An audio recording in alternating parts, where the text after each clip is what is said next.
So here's a tank you don't see me play very often. This is a Batchat match platooned up with NT Rabbit and Diabski. The reason I don't play my Batchat very often, it's not because I don't like it.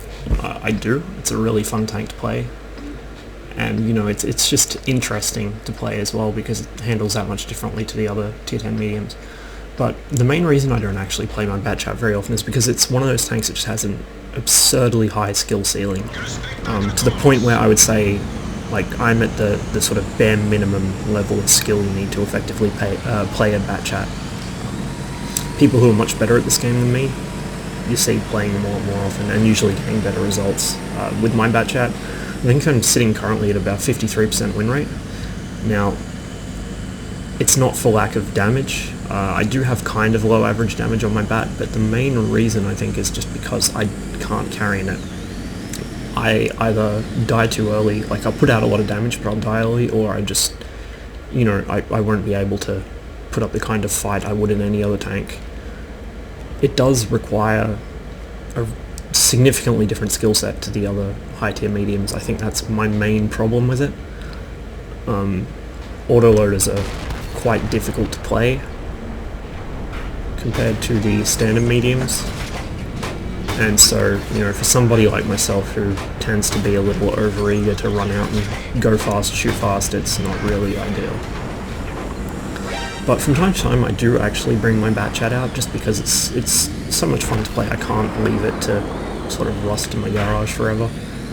And this is one of those situations where I decided I'd bring it out and give it a bit of a run, and it actually ended up working out quite well. I had a decent game. So I've started out playing pretty slow. A lot of the time you'll see Batchats rush up this east flank, or down it depending which spawn they get. I tend not to do that. At the early part of the game I'll either passive scout, maybe active scout depending on what map it is and what kind of enemy tanks there are, but often I'll sit back and take my shots from a longer distance, try and avoid getting hit, which I'm not doing a very good job of here, and then sort of mop up late game, which is what the autoloaders really excel at, and I think that's one aspect it's very hard to get wrong of playing them, just running around late game and cleaning up.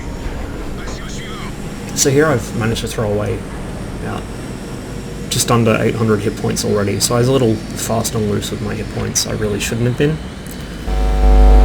But I do have a lot of support on this flank, because our 268 has apparently terrified half the enemy team into not pushing at all.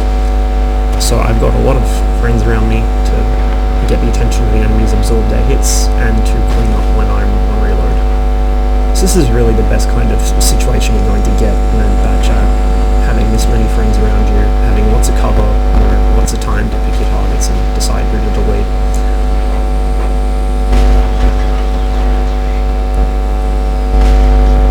ST1's clearly not interested in running for me, so I just back up to give myself a clearer shot.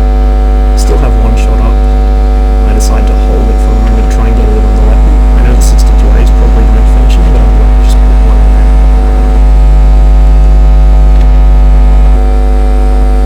Over the hill, auto aim, and snap a shot off. Unfortunately, a full shot. That's okay. That's going to be on reload anyway.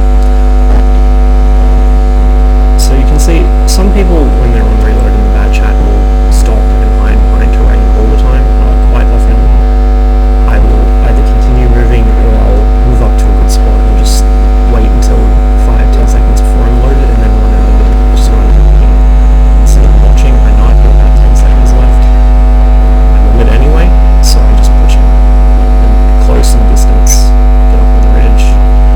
This guy's not looking at me, so I know I'm safe to finish loading, sitting still, and I take it.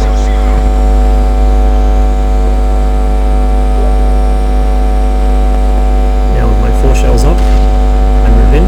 The T30 actually bounces off me. That was the 155mm gun. So does the second one. They both have the big gun, they both bounced.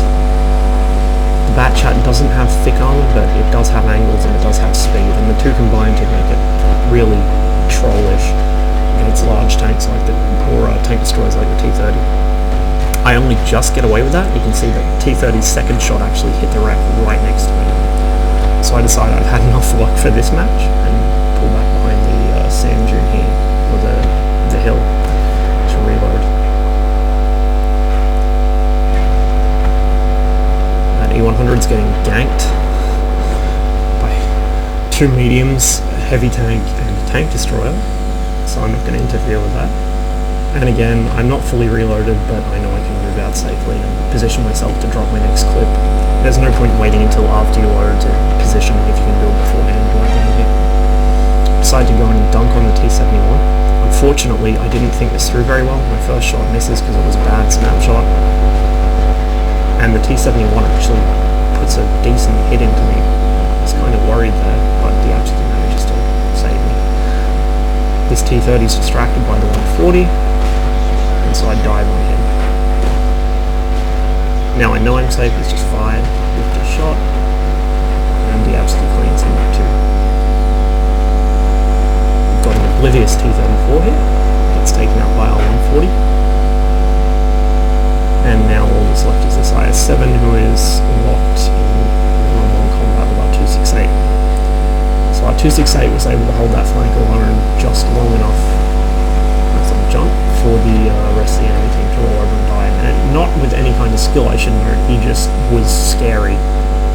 You know, he's obviously not at the same kind of level as some of the rest of us, but just the sheer virtue of the 268's gun being so big is enough to keep hubbies from pushing the flank. Which is one really important note about high-tier tank destroyers. You don't actually need to use the gun to scare people away. If you just point it at them, they will not push a flank. Either way, decent bat chat game, just shy of 6k damage, cleaned up 3 kills for myself,